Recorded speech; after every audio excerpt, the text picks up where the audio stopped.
Hello friends आप सभी का स्वागत है हमारे इस यूट्यूब चैनल पर। जैसे कि आप सभी को पता है कि एनसीईआरटी की सीरीज चल रही है। आज 6 क्लास का 6 चैप्टर है। ठीक है, ध्यान पूर्वक पढ़ना और शॉर्ट नोट्स बना लेना, क्योंकि प्रीलिम्स 2025 से पास में ही है। बहुत ही मोस्ट इम्पॉर्टेंट है, आप लोगों के लिए बहुत ही हेल्पफुल रहेगा। ठीक है, आप लोग नोट्स जरूर बनाना। ठीक है, उसके बाद ज़्यादा है नहीं, शॉर्ट नोट्स तो पूरा फुल है। ठीक है, आप लोगों के सामने है, आप लोग बढ़िया से इसका नोट्स रेडी कर लेना। नहीं तो आप हमारी वीडियो को 2-3 बार ज़रूर देख लेना। आपको प्रीलिम्स तक अब नोट्स बनाने का टाइम नहीं है आपके पास तो। ठीक है, तो चलिए शुरू करते हैं। 6 क्लास की पृथ्वी के प्रमुख परिमंडल में 6 से लेकर 12th तक पूरी एनसीईआरटी कवर कराऊंगा। ठीक है, तो चलिए शुरू करते हैं।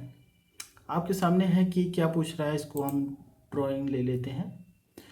पृथ्वी के प्रमुख मंडल, major land form of the earth. ठीक है, ऑफ द अर्थ आपके सामने पूछा है कि पृथ्वी के प्रमुख स्वरूप क्या हैं। ठीक है, तो आइए देखते हैं। आप एक लड़की आपसे पूछ रही है कि आप जानते हैं पहाड़ी व स्थलीय भाग है जो कि आसपास की भूमि से ऊंची उठी होती है। आसपास के भूमि से ऊंची उठी होती है। 600 मीटर से अधिक ऊंचाई एवं खाड़ी ढाल वाली पहाड़ी को पर्वत कहा जाता है। जो 8000 मीटर से ऊंचे हुए कुछ पर्वतों के नाम बताइए। आपसे पूछ रहा है कौन से पर्वत हैं, उनके नाम बताइए।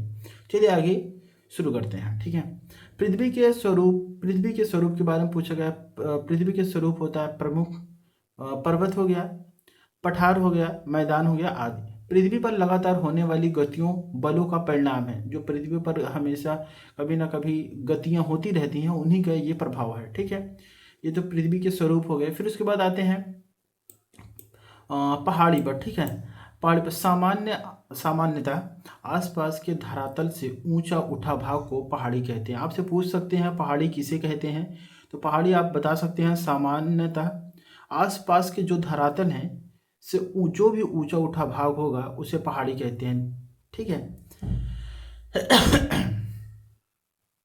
चलिए फिर उसके बाद पहाड़ी कहते हैं। उसके बाद पर्वत 600 मीटर प्लस पहाड़ी। ठीक है, 600 मीटर के ऊपर होंगे।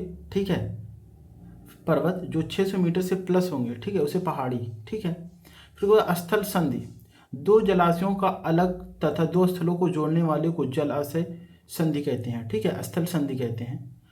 स्थल संधि दो जलाशयों को अलग तथा दो स्थलों को जोड़ने वाली संधि है स्थल संधि। आपसे पूछ सकते हैं स्थल संधि किसे कहते हैं।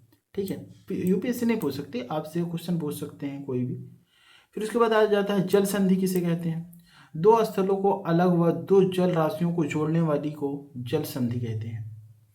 अपर्दन, स्थल का अपने स्थान पर टूटना।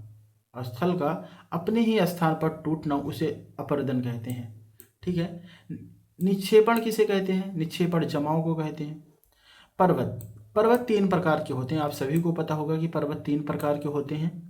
पहला वलित पर्वत, दूसरा भ्रंशोद पर्वत, तीसरा ज्वालामुखी पर्वत। वलित पर्वत में हिमालय, वलित पर्वत में कौन कौन से आते हैं, तो Himalaya, Alps, Ural, Aravalli, Appalachian. ठीक है, ये इतने पर्वत हैं। ठीक है, इसमें क्या होता है, हास्ट होते हैं। ठीक है, ये उत्खंड भ्रंश होता है ये वाला। ठीक है, ये भ्रंथोद पर्वत हो गया। फिर उसके बाद आते हैं ज्वालामुखी पर्वत, माउंट किलिमंजारो।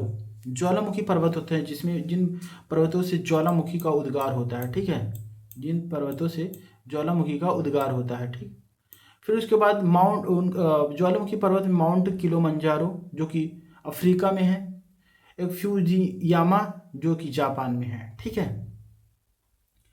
फिर उसके बाद आते हैं पठार, उठी हुई वह सपाट भूमि, ऊपरी भाग मेज के समान। पठार का एक एग्जाम्पल दिया जा रहा है कि कोई भी अगर सपाट भूमि है, ठीक है, सपाट भूमि है, अगर इसके ऊपर ऊपरी उठी भाग है, ठीक है, इसे पठार कहते हैं। पठार के समान, जैसे आप समझ लीजिए ये मेज हो गया, रखा है, इसी का एग्जाम्पल दिया गया है। देखिए मेज के समान।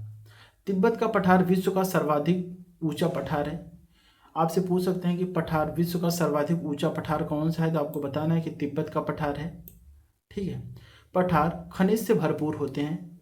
पठार खनिज से भरपूर होते हैं। एग्जाम्पल, अफ्रीका का पठार सोना व हीरा से छोटा नागपुर का पठार भारत का लोहा और कोयला और मैग्नीज से। पठार जलप्रपात एग्जाम्पल भारत, छोटा नागपुर, फिर पठार, स्वर्ण रेखा नदी, हुंडरू जलप्रपात तथा जोग जलप्रपात सरस्वती नदी कर्नाटका। ठीक है, कर्नाटक। मैदान की बात की जाए तो नदियों द्वारा निर्मित मैदान, नदियों द्वारा निर्मित भारत में सिंधु है, गंगा है, ब्रह्मपुत्र है। ठीक है, चीन में यांगसो नदी है। फिर उसके बाद स्थल रूप व लोभ, प्रकृति व मानव अधिवास तथा सामाजिक आर्थिक परितंत्र। ठीक है, स्थल रूप व लोभ, प्रकृति व मानव अधिवास तथा सामाजिक आर्थिक परितंत्र। ठीक है, ये देखिए रस्सी पर पुल बना है, रस्सी से बना पुल अरुणाचल प्रदेश में है, रस्सी पर पूरा पुल बना हुआ है अरुणाचल प्रदेश में। ठीक है, ये था अभी जो बताए थे हम। ठीक है, फिर उसके बाद देखिए रस्सी से बना पुल अरुणाचल में है, ये है। ठीक है, जीवित जड़ों से निर्मित पुल मेघालय में, जीवित जड़ों से निर्मित पुल है, जीवित जड़ों से निर्मित पुल मेघालय में। फिर उसके बाद आ जाते हैं रॉकी पर्वत, एंडीज पर्वत, आपको मैपिंग के थ्रू देख सकते हैं वर्ड में। ये है रॉकी पर्वत, ठीक, ये है एंडीज पर्वत, ये है अपलेशियन पर्वत, ये है अमेजॉन नदी, ये है एटलस पर्वत, ये है सहारा मरुस्थल। ठीक है, ये माउंट किलिमंजारो तंजानिया। ठीक है, ये नील नदी है। ठीक है, राइन घाटी, यूरोल, आल्प्स, वासंग नदी, तिब्बत पठार, हिमालय, फिजुमिया। फिर उसके बाद आते हैं, अब हमारा यहाँ से ये चैप्टर को एंड हो चुका है। ठीक है, अब मिलते हैं नेक्स्ट चैप्टर में। तो तब तक लाइक शेयर सब्सक्राइब जरूर कर दें, शॉर्ट नोट से ज़रूर बना लेना और प्लीज़ हमारे इस वीडियो को लाइक शेयर जरूर करें। शॉर्ट नोट से ज़्यादा टाइम नहीं लगता, आप लोग 2 बार 3 बार 4 बार जरूर देख लीजिए। अगर नोट्स नहीं बना पा रहे हैं तो नोट्स बना पा रहे हैं तो आप नोट्स कंटिन्यू बना सकते हैं। तो फिर मिलते हैं नेक्स्ट चैप्टर में, तब तक अपना ख्याल रखें और स्टडी करते रहिए। Thank you so much.